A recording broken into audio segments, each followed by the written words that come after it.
Hello everyone, welcome to another video, and this one is very much long overdue I think.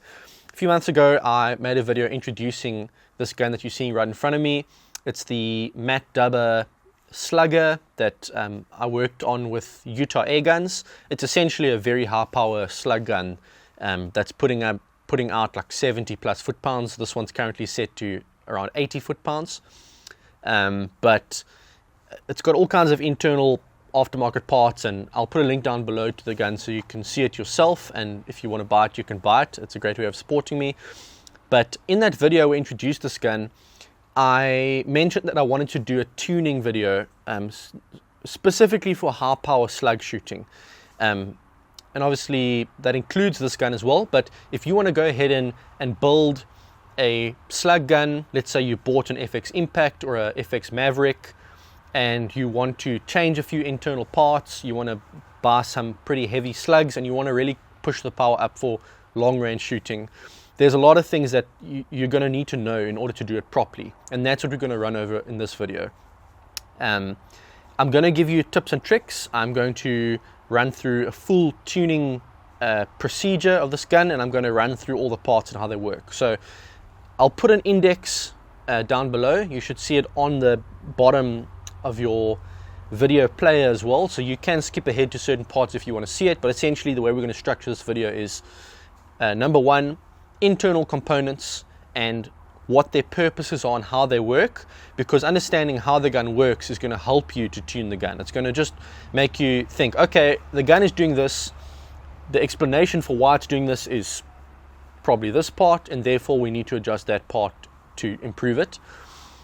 Then we're going to go through the actual tuning procedure. So I'm a bit nervous about this, but I'm literally going to mess up all the settings on this gun, and then I'm going to put a target up and we're going to just do a basic tune to get it back to where I want it, and you're probably going to see some groups tighten up and velocities get to where they need to be. So we're going to do a full tuning guide.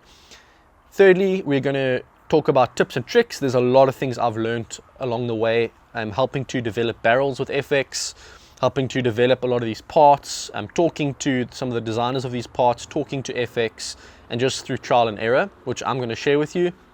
And lastly, we're going to do just a quick discussion on slug choice, because there's so many options out there, so many different weights, and I don't want you to make the mistake of buying something because you think it's right for you and it's actually not right for you.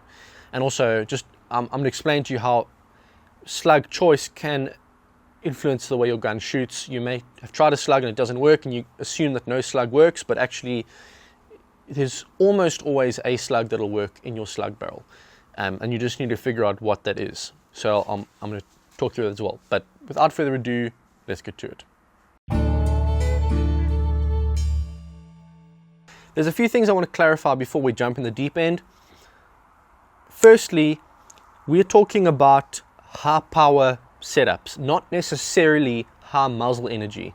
We need to make the distinction, because it's possible to have a high power gun with a compact barrel that's actually putting out less muzzle energy than a standard power gun with a long barrel.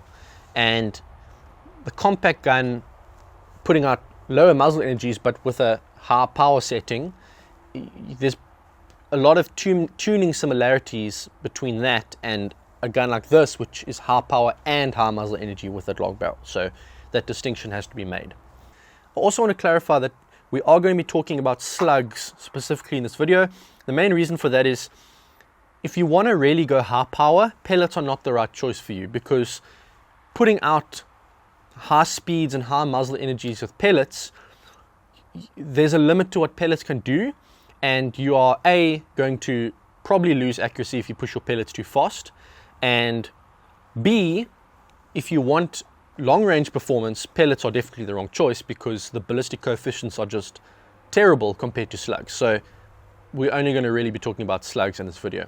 And just to put it in perspective between what standard power and high power is when it comes to slugs versus pellets, a good power for a 22 caliber pellet would be, let's say for example, 30 foot-pounds.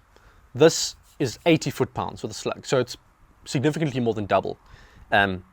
25 cal, you're probably looking at like 50 foot-pounds in 25 cal for pellets, you can go up to like 95 foot-pounds with this setup in 25 cal. 30 cal, 80 foot-pounds, 75 to 80 foot-pounds for pellets. Slugs, you're talking about like 110 to 115 foot-pounds. So that's just to give you a rough idea of what we're talking about when we're talking about high muzzle energy. And last thing I want to clarify is that for the purposes of this video, we're going to be using 22 caliber as an example. A lot of what I say will apply to 25 and 30, so there's no need to worry about that. In fact, all the tuning concepts and the concepts of how everything works is exactly the same. But we're using 22, firstly because that's what I have in front of me, and that's kind of what we're limited to in South Africa. But secondly, because 22 caliber, if you're really serious about long range shooting, is probably going to be your choice for a gun like the Impact or the Maverick. When you talk super big bore like Air Force Texan kind of gun, that's a different story. Then you can go higher and you're going to get brilliant performance out of like a 257 or a 308. But for standard guns which are tuned up to high power, 22 caliber is actually going to give you the best ballistic coefficient and the best long range performance, basically down to the fact that you are limited to a certain magazine length, and in a 22 cal you can use a slug that has a higher sectional density and a higher BC, whereas when you go up to 25 and 30, that magazine length and the power output limits you to slugs with worse BC. So 22 cal, believe it or not, is actually the best choice for high power slug guns like this. And that's why I've put all my effort into working on 22 cal barrels. But 25 and 30 cal, same concepts apply.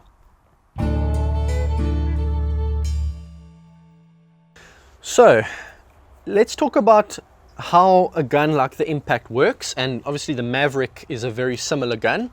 I'm only really going to be talking about the FX guns today because firstly that's what I have most experience with, and secondly they're the guns that require the most information when it comes to tuning. Other guns that aren't as tunable don't require that much information. You're basically playing with your regulator and your hammer spring, and that's all you really have to play with, whereas the Impact, there's a lot more going on. So Impact and Maverick is what we're going to be talking about. How it works in a nutshell, and you can skip this if you already know this, but you've got your pressure tank in the front, your main air storage. In this case it's a 580cc carbon fiber bottle. That obviously you fill it to a certain fill pressure, and as you shoot the pressure goes down. That's not really desirable, and that's why we have a regulator. The regulator sits over here, basically determines how much air is moved back to the chamber, or the pressure of the air in the chamber or plenum at the back. So let's say, for example, you set your reg to 150 bar. This pressure can be anything from 150 to 250, but this is always going to be 150 bar. And every time you take a shot, air moves back to the plenum. The plenum is essentially your chamber. So the comparison to the firearm would be 22 long rifle has a smaller case capacity than a 22 Magnum or a 22 Hornet. It's the same bullet diameter and oftentimes the same bullet weight, but the cartridge capacity is different. It can hold a different amount of powder, and that's what we're doing when we increase the plenum size. You're increasing the air capacity here, and when you open the valve, that air is what is dumped forward. And even if you release the same amount of air per shot in a smaller plenum versus a larger plenum, what a larger plenum does is it keeps, when you open your valve, it keeps your peak pressure at peak for higher. Whereas a smaller plenum, it dumps that air, and then because the pressure drops so quickly in the plenum, you're not getting as good of a use of the pressure you want during the time the pellet is traveling from the breech to the muzzle. So a plenum helps a lot with that, or a larger plenum helps a lot with that. Moving back, well, it's actually forward in the case of the Impact, because the Impact has the main vital organs here in the front. When you cock an Impact, you obviously hold the hammer back. When you pull the trigger, that hammer is moving forward and striking a valve, and that valve releases air from the plenum through the transfer port into the barrel. Now, when we talk about the valve and the hammer and the regulator pressure, they are all connected to each other. In fact, everything is connected to each other. If you change one, everything else will function differently, and that's why balancing all of this is so important. But essentially, that's how it works. Your hammer hits the valve opens and releases air, and then the pressure that is in the plenum, that is actually what closes the valve. There is a valve return spring in the front, and that's what this knob is for. That helps, but that's more for low power settings. When you're talking about high powers like this, it's essentially the regulator pressure that closes the valve, and this knob in the front actually doesn't do much when you're talking about high power systems like this. Just want to let you know, especially when you're using the weaker valve return spring, the gun is doing its own work to close the valve. The air pressure in the gun is closing the valve. The valve return spring is not really doing that much, and that's kind of what you want for high power settings. You want as much air as possible to be pushed into the barrel to a certain extent, and that's where reg pressure comes in, because a high reg pressure or low reg pressure, the reg pressure basically determines how quickly your valve closes, because it's pushing it back against that valve, and you don't want your valve to be closing too slowly or too quickly, and that's where the whole balancing act comes in. So we'll talk about that a bit later when we do the tuning. You can actually buy an aftermarket regulator if you want to like a Humor high power reg, which essentially works between like 140 and 190 bar. It's got stronger reg springs and stuff inside. I actually had one on this exact gun for a while.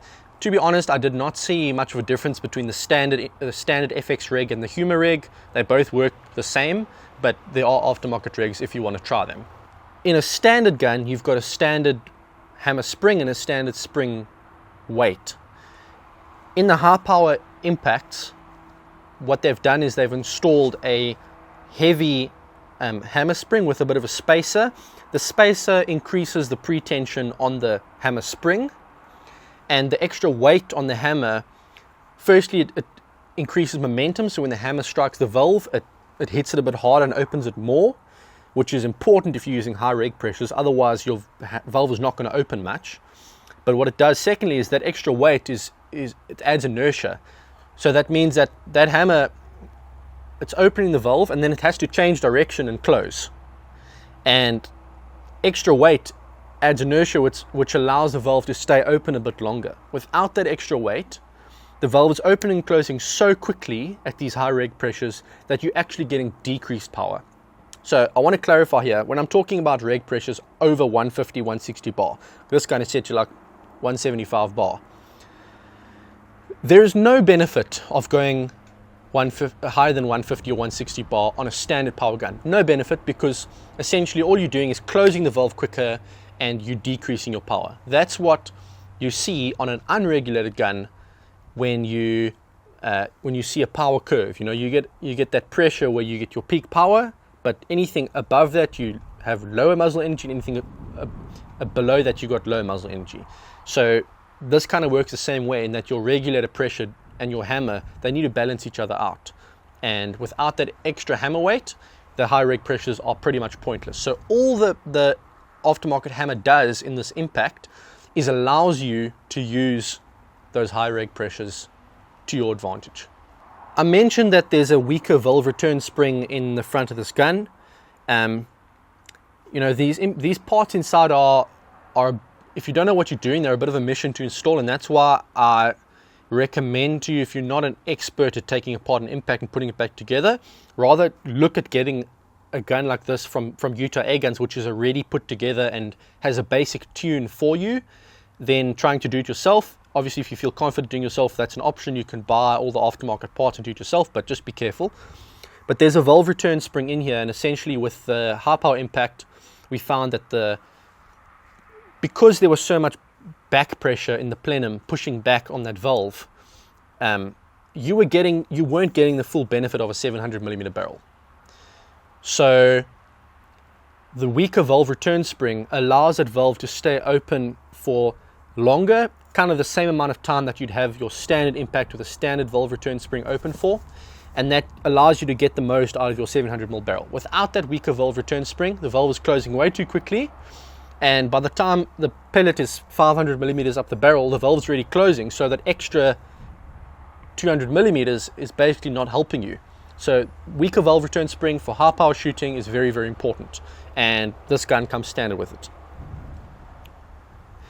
Something else that's extremely underrated are parts that help with increased airflow. This isn't always a benefit.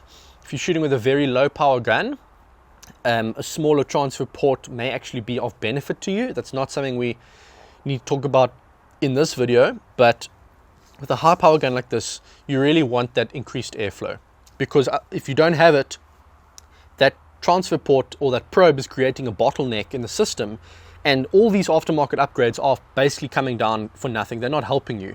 The bottleneck reduces the actual working pressure of the gun. In other words, if you had to measure the pressure behind the slug or the pellet, it would be much lower than what your actual reg pressure is. So you're filling to these high pressures, you're setting your reg pressure high, but there's a pressure drop through the transfer port, and you're basically wasting power. So what we've installed in here is firstly an aftermarket adjustable probe. Okay, I'm not going to take the probe and everything out now. I'll rather put some cutaways in, but essentially you've got a adjustable pin style probe instead of the round standard probe. That does it has two functions. Number one, it increases airflow, and number two, it allows for seating depth adjustability, which is super important when it comes to slugs, and I guess pellets as well, but pellets are all of a similar length, so there's no real need for that. That is the brainchild of Hein Frohman, who's the current WRABF bench rest air rifle world champion. He's South African, so I get to talk to him quite a bit, and he did all the work behind the scenes to get that probe designed, and he's making them in South Africa. FX also makes them, and they work a charm. The other thing we have is a half flow port. I'll put a cutaway in here as well, but essentially there's been many designs for this, but basically just a port that allows more airflow. This particular one I'm using has a little bar through the middle with two halves, and that essentially allows your slug to ride through the middle without falling into the hole. Be careful with that, because a lot of the larger transfer ports, your slug nose will dip in and get stuck, and you won't be able to seat your slug properly. You have to push it out with a cleaning rod. This design works perfectly, and that's the one I would suggest. You'll be amazed at what just adding a half flow port and an aftermarket probe does. In my gun, it increased my muzzle energy by at least 40 to 50 feet per second. It made a big difference. And of course, when it comes to high power, FX thankfully has done their part in ensuring that this gun is compatible with all the parts, and obviously making some of the parts themselves, and they've recognized that this is something that people want, and they've done stuff like, obviously the power plenum. They've done stuff like increasing the valve seat diameter to allow better airflow, and overall, when it comes to the versatility of a platform, you don't get much better than an Impact and a Maverick, and that is why we're focusing on those two guns today.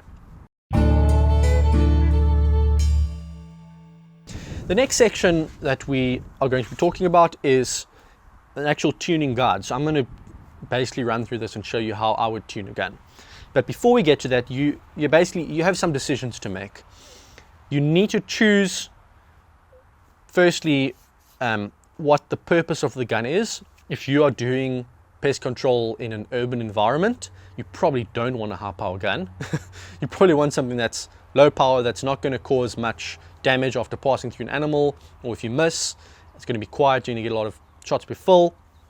If you want a super compact setup, you can shoot like a 23 grain or 25 or 26 grain slug out of a 600 or 500 millimeter barrel, and just tune the gun for a very short pulse of high pressure air, so that you get the best efficiency possible and the best accuracy possible with a quiet muzzle report. And if you want a cannon like mine for long range, you're probably going to want to shoot heavy slugs like 30 grain plus, 30, 34, 40 grain out of a long barrel, high power. But what I'm trying to say here is you need to decide before you start tuning what kind of ballpark figure of muzzle energy output you want. and what projectile you want to shoot. Of course, afterwards you've got some room to play. Like let's say, for example, I want to shoot a 34 grain slug, but I realize it's not working very well on my gun. Then you may need to go down to 30 grain, give that a try, or you might need a slightly longer bearing surface, go up to 40 grain, give that a try, 38 grain. But bottom line, you need to decide what you want beforehand, otherwise you're going to tune your gun, and then you're going to have to do it all over again because you want to change your setup. So give that some thought. And I'll talk about choosing slugs a bit later. I will say the beauty of shooting slugs is that they're a lot more forgiving than pellets when it comes to velocities. Just because of the shape of a slug, you can push them well into the transonic zone, like close to the speed of sound, sometimes even over the speed of sound, and they will still keep their accuracy pretty well. Whereas a pellet, if you go over a certain speed and into the transonic zone, they can start to spiral out of control, or just their BC becomes completely useless, or they lose accuracy. So for example, 25 caliber JSB King Heavy, it likes being shot at like 830 to 860 feet per second.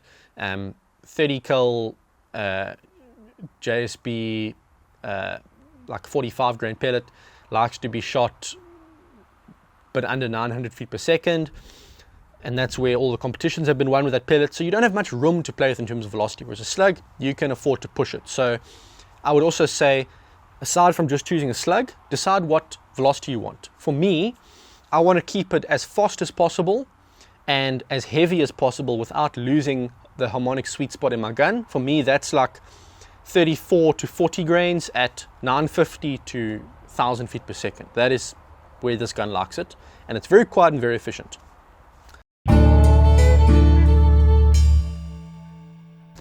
We're going to put a target downrange at 50 meters, and we're going to basically just mess up the settings of this gun and then retune it from scratch, just so I can show you the procedure.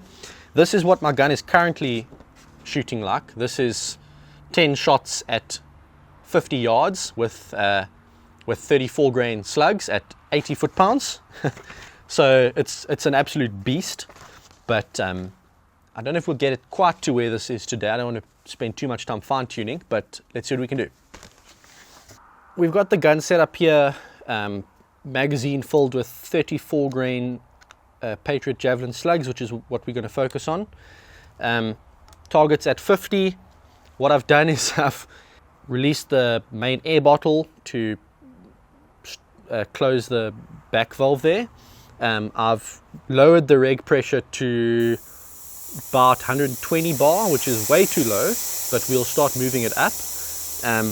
I have set the hammer spring all the way down. I'm not exactly sure where, I guess we'll figure that out. And I've put my hammer spring wheel on 3. So what we're going to do is we're going to leave the hammer spring wheel on 3, and we're going to use a 1.5 millimeter Allen key to then increase the hammer spring tension to a ballpark figure. And once the hammer spring is more or less where we want it with the Allen key, we're going to then start moving up and down with the hammer spring wheel, which will just help us to do quick adjustments, and we'll shoot a few groups and see how it's going. So the first part now, accuracy is not important. You basically want to get your velocity to where you want it for that slug. So for me, I know that I want to be at around about 980 feet per second, more or less. It could be a bit low, it could be a bit higher when it comes to fine tuning, but you need to get to your ballpark. So we're going to get it there.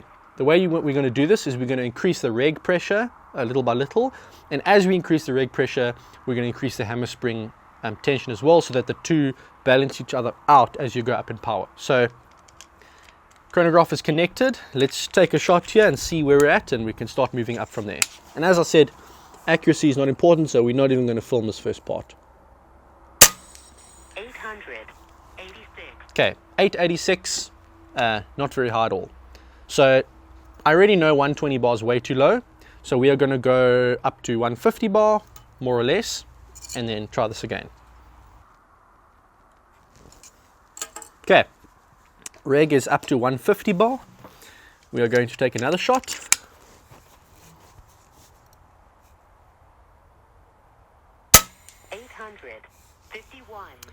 Now here you see, this is where it gets interesting, because we have now raised the reg pressure from 120 to 150, but we've lost speed.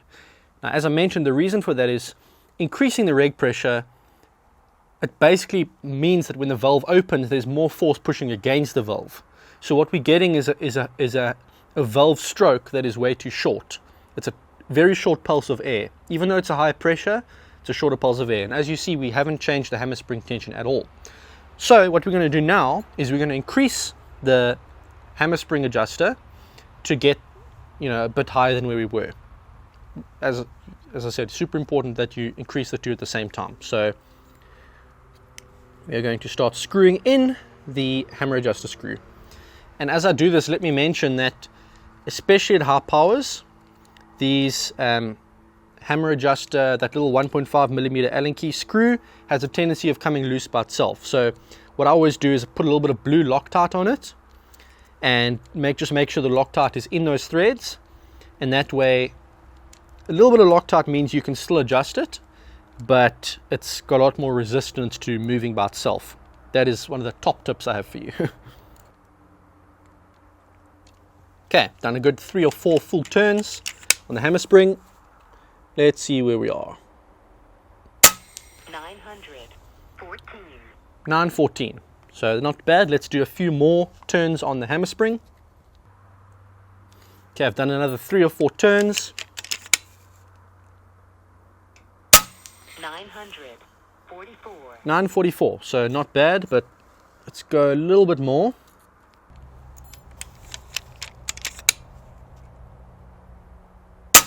956.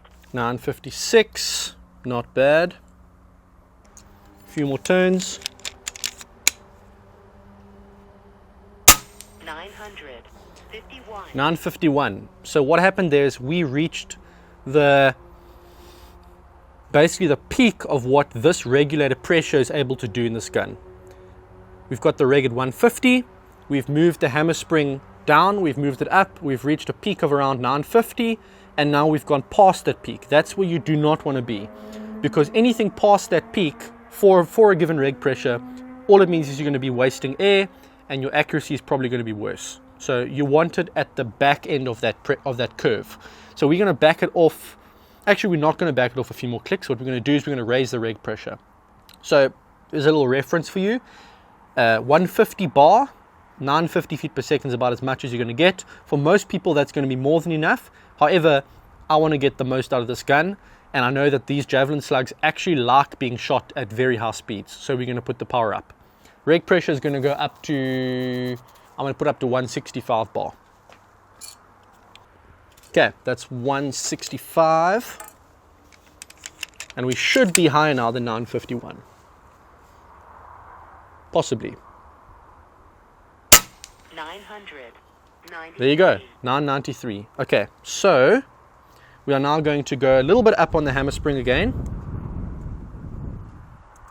just to see where we are in terms of that pressure curve. 1002. 1002, that's pretty much where we want it. So I was able to do that with 160 bar, which is great. But here's where a bit of intuition comes in, because I can feel that this gun is not necessarily harmonically where I want it. It's a bit louder than I want it. So I'm actually going to put the reg up to 170 and back off the hammer a bit. That will mean that we get a slightly shorter valve stroke, and the valve is going to be open for a little bit less, but we're going to still get that 1000 feet per second that we want. And that's going to be, that's going to basically probably give us the best accuracy, but let's see what we can do. So regulator, just a tiny bit up to 170. Okay, that's 170.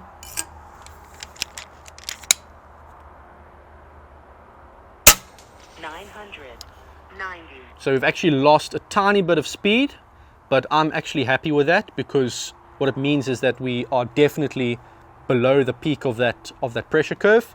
So this is where the fine tuning comes in.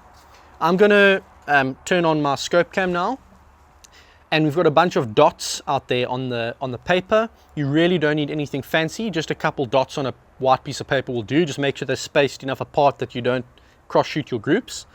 And we're going to use the little hammer spring adjuster wheel, and we're basically going to go down from power 1 up to power max, and we're going to tune it like that. And I'm going to take, let's just take 5 shots per number. So let's go down to power 1. Scope cam is on. 949. Oh, that's way off. It's basically dropping a mil low. But that's fine. 951. 942. 953. 960. Okay, that group is not very good. So we're going to go 1 up on the hammer spring. And it's not necessarily that it's shooting too slow. It just means that the gun is not... it's just not in harmony. Just say that. So we've gone up 1 setting. 986. 986. 979. 979. 986. 984. Right, that's already looking much better. And that just goes to show, if people tell you, no, shooting slow will give you better accuracy, it's not necessarily the case. With a certain reg pressure and power setting, maybe. But because we've got the reg set so high, we also need the hammer spring to be set at a good spot, and that's going to naturally mean we have high speeds. And these slugs I know really like high speeds, and I think we might even see it tighten up a little bit more. So I'm going to go 1 click up to power 3, and let's see what we can do. 995. 1000.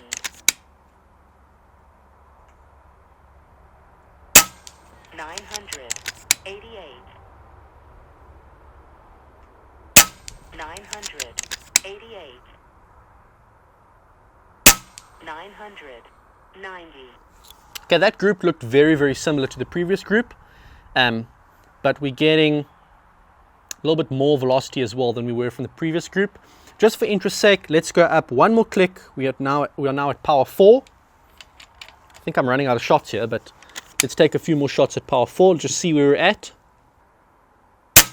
995. 1002. 1007. 997.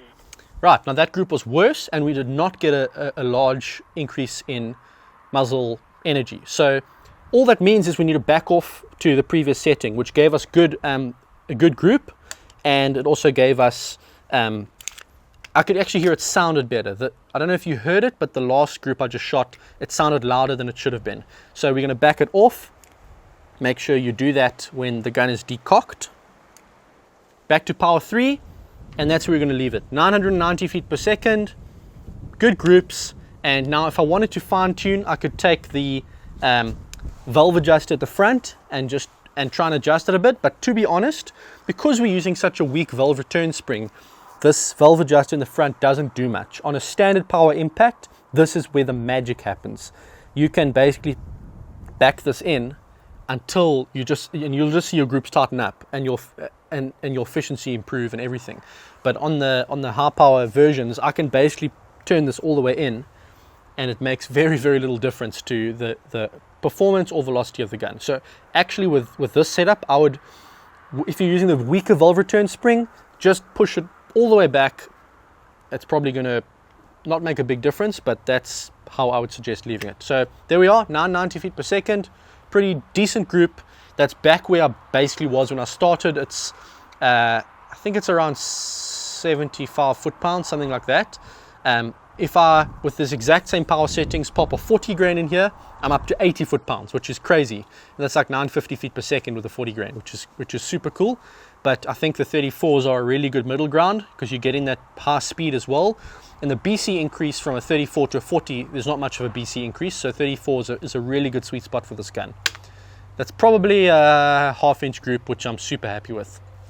But stop that recording, and that's our tuning done.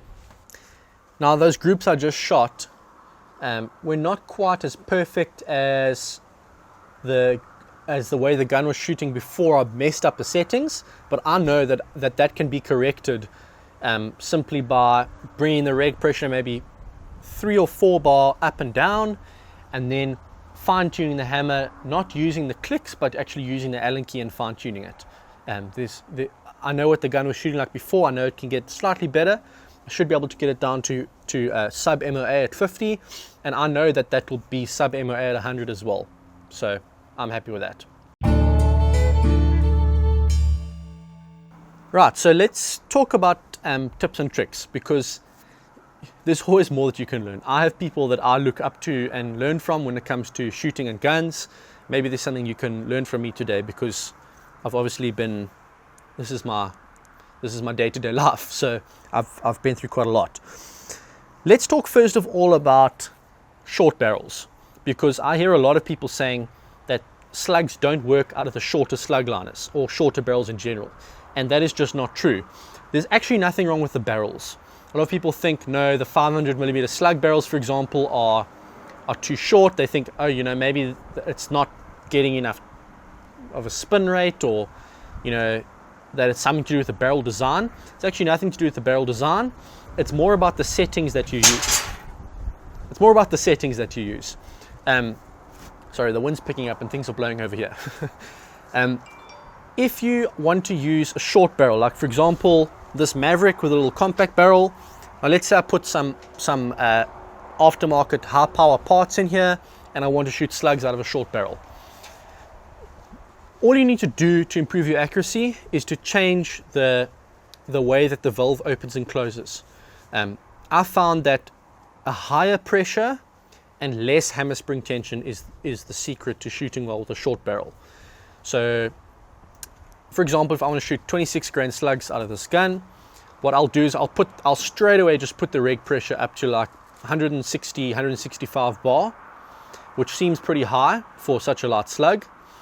You could go lower and get the same muzzle energy, but you're not going to get the accuracy, because by the time that slug gets to the end of that short barrel, the valve is still open.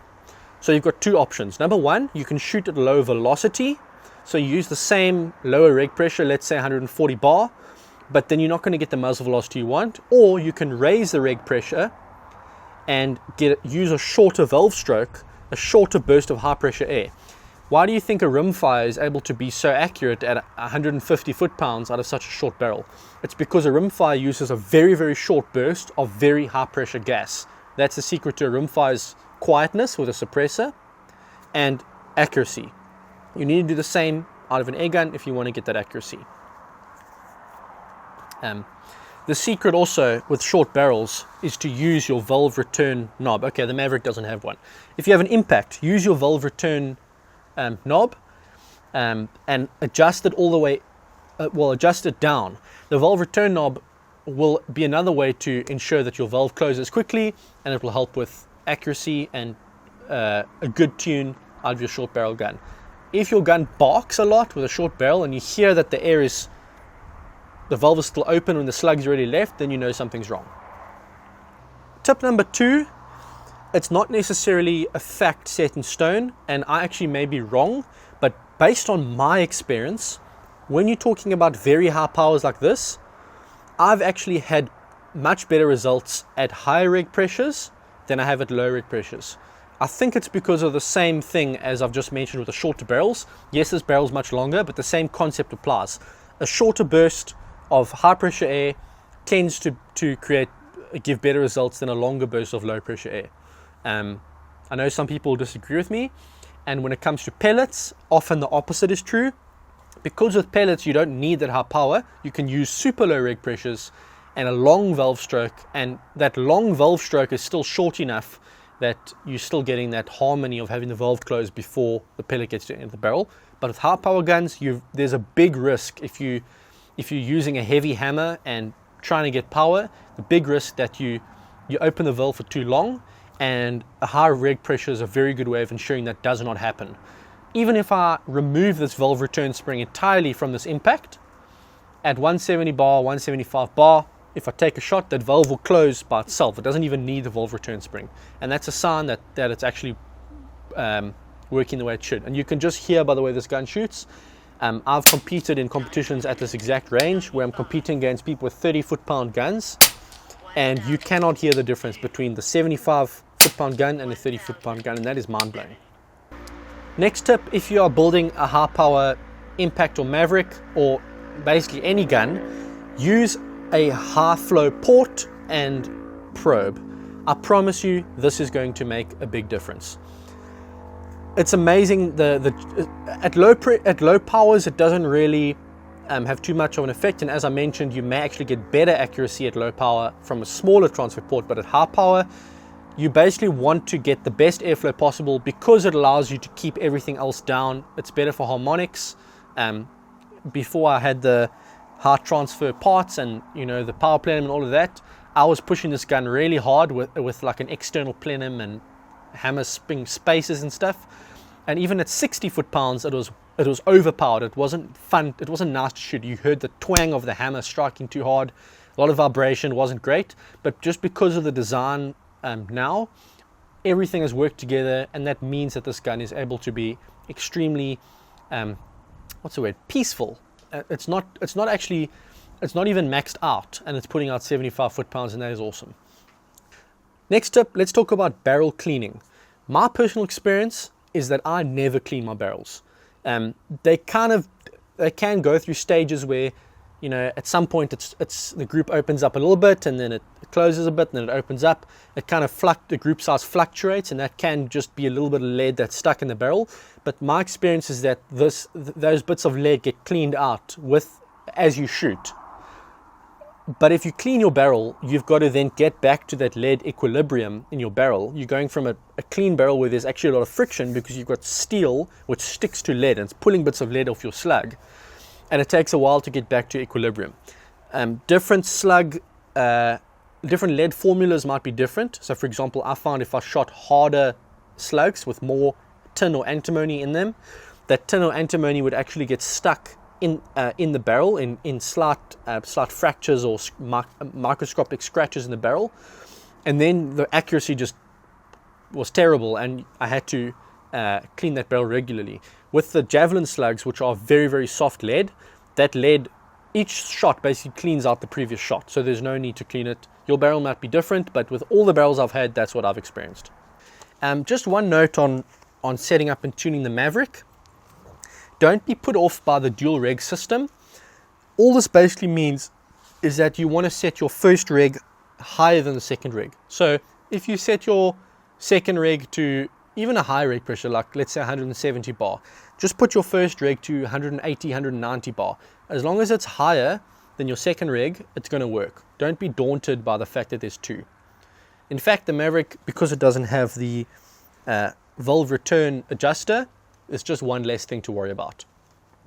Okay, let's talk about barrel harmonics. I've done an entire video on this. I'll put a link down below so you can learn a bit about what I mean when I say barrel harmonics. But basically, this is really a big deal when it comes to high power guns, because you've got all that power, and that's creating a shock wave that travels down your barrel. How do you deal with barrel harmonics? There are a number of ways.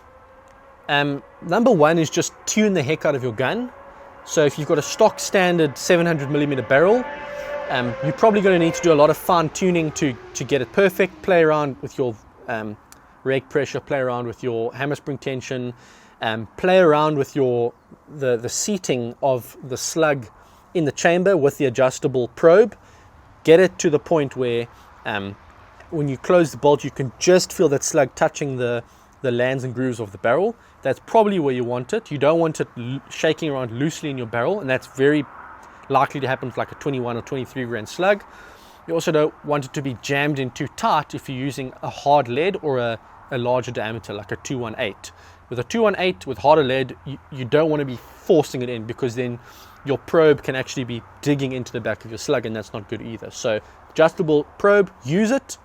It can help with tuning, getting your group size down, and can help with barrel harmonics because it changes the way that the slug accelerates when the air first comes into the barrel. It can actually change your velocities.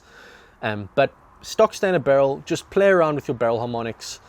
Get it to a point where you're not seeing point of impact shifts. You can do that, but there's other ways around this problem.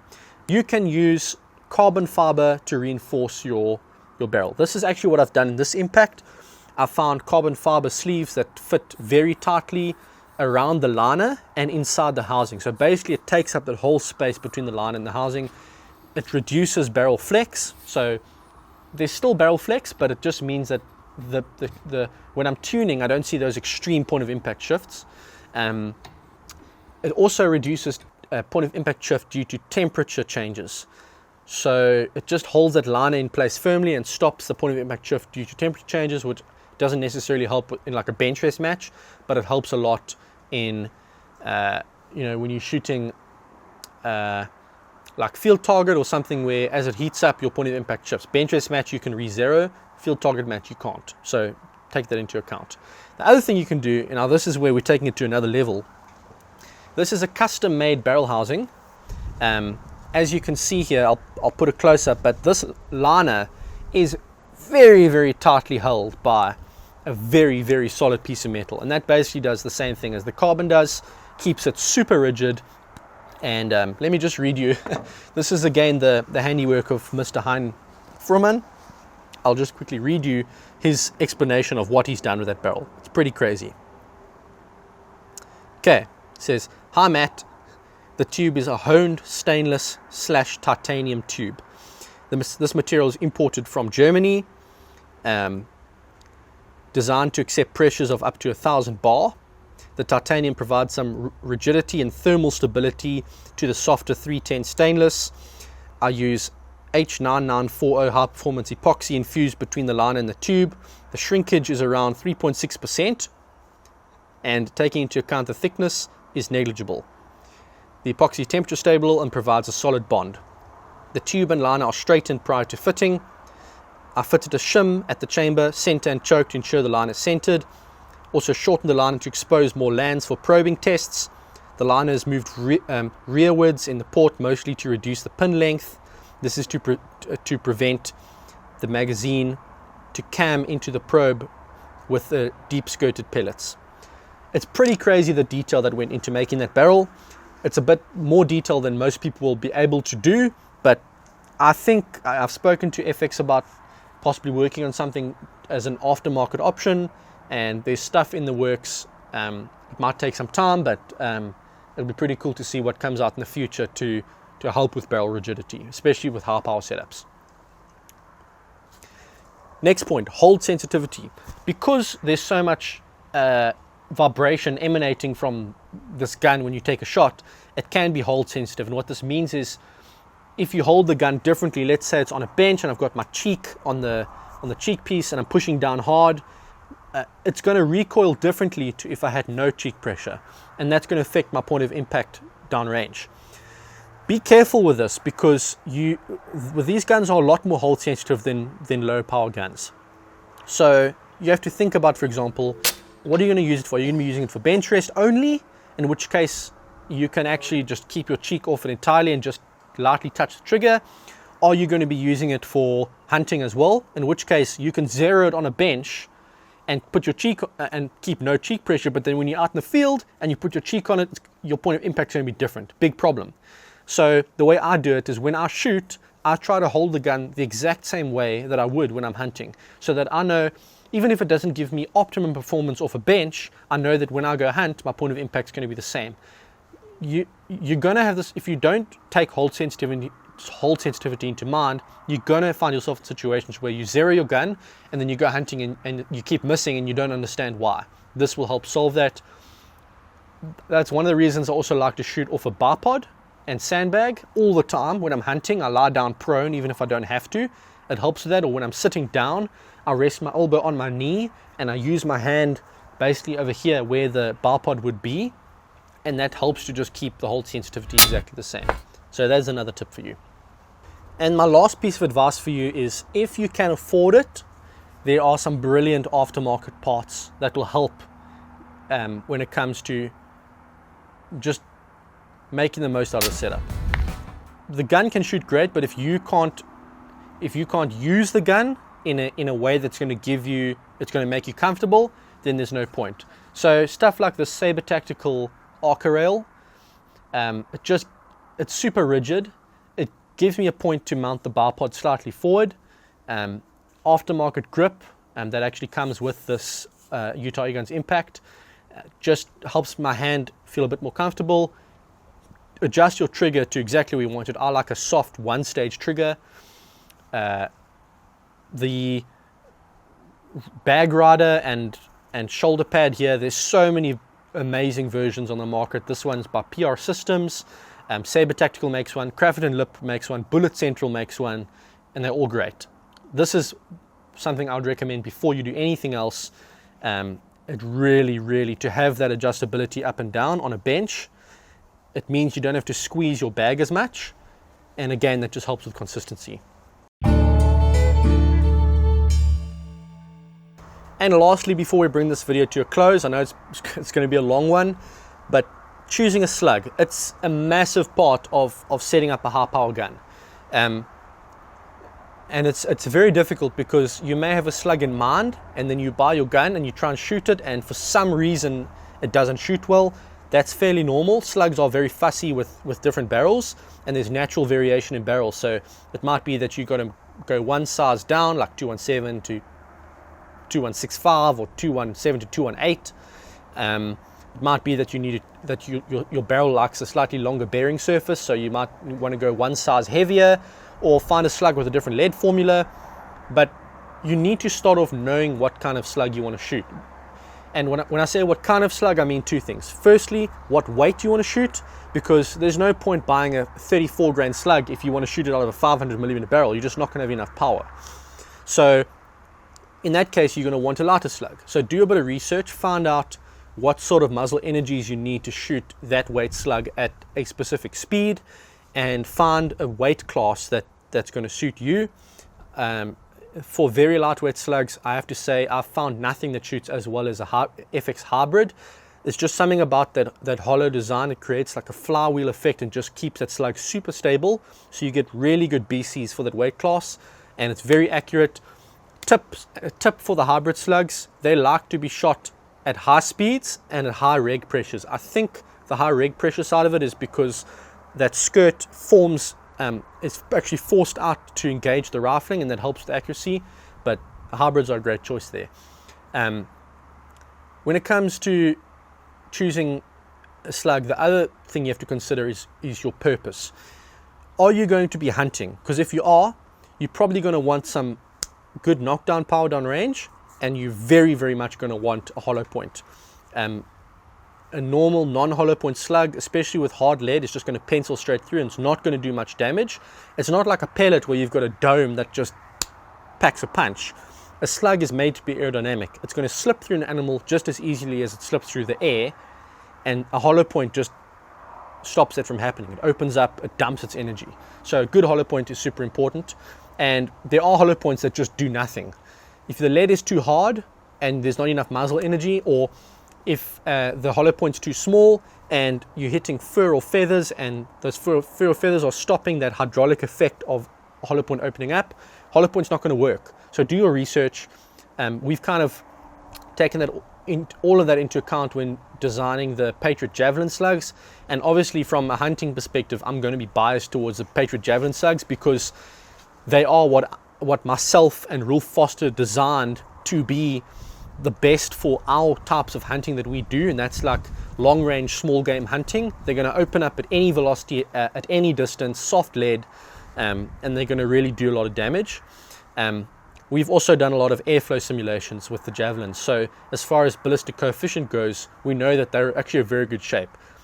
Believe it or not, a very, very sharp nose and a subsonic slug actually doesn't necessarily have any advantage when it comes to aerodynamics. Sometimes a larger meat plate and a larger hollow point actually behaves better and gives you a better BC. Subsonic is very different to supersonic, so don't look at a high BC bullet for your centerfire rifle and compare it to a slug and say, my slug should look like that bullet. Subsonic, supersonic, transonic, very, very different. Keep in mind that there is a law of diminishing returns when it comes to ballistic coefficient with slugs. So just because your slug is double the weight of someone else's slug doesn't mean the ballistic coefficient is going to be twice as good. It might be 25% better. My personal way of looking at it is I want to get the absolute most I can out of this gun. So I've opted for a very heavy slug, or the heaviest I can get to 1,000 feet per second. That gives me a very decent BC, a lot of knockdown power, long range performance. But you may be different. You may want to opt for something that gives you really good efficiency, like 100 plus shots per fill, in which case you're going to want to opt for a lighter slug. And then of course, if you are target shooting and ballistic coefficient is all you care about, you don't need a hollow point, and then there's options. For example, the Ultaros slugs that are being made in Czech Republic, they're being turned on a lathe, super concentric, brilliant design, super high BC, not that heavy. That's a great option for target shooting, but for hunting without that hollow point, good luck. And then just the last point on slugs, don't give up if the first slug or the first few slugs you try don't work. I know so many people who've actually come to me and told me that their slug liners are duds, they don't work. Now, while there obviously are barrels from all manufacturers that you have a few out of the production line that for some reason just don't work, and that happens from time to time, there's so many times when I have taken someone's slug barrel that they claim to be useless, and I've tried a slightly different diameter, or I've tried a different length, I've tried to tune it to a different reg pressure, and I've got it to work. Slugs are fussy. That's just the nature of it. It's not like a pellet where that skirt is adapting to the diameter of the bore and where it's self-correcting in flight. Slugs are fussy. That's just the nature of the beast, but what you gain from it is a ballistic coefficient that is far superior to anything a pellet can give you, and that obviously has its benefits as well. So you have to decide whether you are willing to go through the effort of tuning. If you're not, pellets might be the better choice for you, but as you know from my channel, once you've got it working, it's very difficult to go back. It's one of those things where once you see the light, there's really no turning back. And that's where we're going to bring this one to an end. I'm sorry that it's so long overdue, and I'm sorry that it's such a long video, but I really hope that the index down below has helped. If you appreciate this video, please consider subscribing, and please consider leaving a comment down below for any input that you might have for someone else who's trying to tune their setup. I'd really appreciate it. And once again, thanks for watching. See you guys next time.